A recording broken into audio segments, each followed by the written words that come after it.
Salut les juniors et les seniors, je suis Maxime, dev junior, et je vais essayer de vous partager ce que j'apprends de manière la plus simple possible. Le but de cette vidéo n'est pas de vous apprendre Angular directement, parce que je pense pas que j'en ai la capacité, mais de vous transmettre comment moi j'apprends et essayer d'expliquer les façons, les concepts les plus simples, pour qu'ensuite vous puissiez creuser par vous-même avec la logique sur des exemples un peu plus compliqués. Dans cette vidéo, je vais vous présenter la différence entre les trois opérateurs RxJS, qui est le switchmap, mergemap et concatemap. Et pour vous montrer ces différences, j'ai créé un observable à partir de l'événement click qui est dans le DOM, qui lui-même va retourner un observable avec un pipe de délai de 2 secondes. C'est juste pour simuler un peu les requêtes HTTP, le temps de réponse, même si c'est un peu exagéré, mais comme ça on verra bien la différence entre les trois opérateurs. Alors on va commencer avec l'opérateur switchmap. Alors, pour vous montrer, je clique euh, plein de fois sur le DOM et on va regarder ce qu'il va nous retourner. Il ne retourne qu'une fois Hello from switchmap. C'est ce que je lui ai demandé de retourner, malgré que j'ai cliqué plusieurs fois. Pourquoi? Parce que le switchmap va envoyer que la dernière valeur enregistrée et il va annuler tous les autres. On va voir la différence avec les autres. Par exemple, avec le mergemap,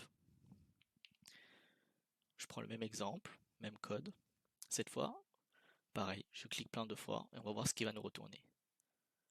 On voit qu'il nous retourne une valeur à chaque fois que j'ai cliqué dessus, contrairement au switchmap qui ne retournait que la dernière valeur. Du coup, on voit que le mergemap retourne l'ensemble des valeurs que le stream a capté. Et on va voir la différence avec le concatemap. Alors, pour le concatemap, du coup, hop, toujours le même code, et on va voir. Je clique plein de fois. Ah, et on voit que on a des retours, mais un peu plus lents que le mergemap, qui est dû au délai de 2 secondes, tous les 2 secondes. Et qu'est-ce que c'est le concatemap? Le concatemap, il va avoir, comme le mergemap, il va nous retourner toutes les valeurs, sauf qu'il va attendre qu'un stream se termine avant d'en lancer un deuxième. Contrairement au mergemap, où il pouvait envoyer tout en même temps et recevoir tout en même temps. Du coup, le mergemap, par moment, on pouvait envoyer des requêtes et recevoir les requêtes, pas dans l'ordre dans lequel on les a envoyées. Tout dépend du délai de réponse.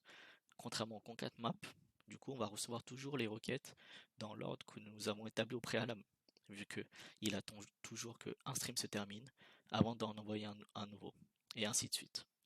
Bon, pour récapituler, excusez-moi. Alors, le switch map va renvoyer que la dernière valeur, car il va annuler tous les flux précédents.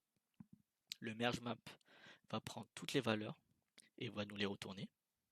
Et le concatemap va également prendre toutes les valeurs et nous les retourner, mais une par une, dans l'ordre qui a été établi, parce qu'il va toujours attendre que le premier stream se termine avant de continuer.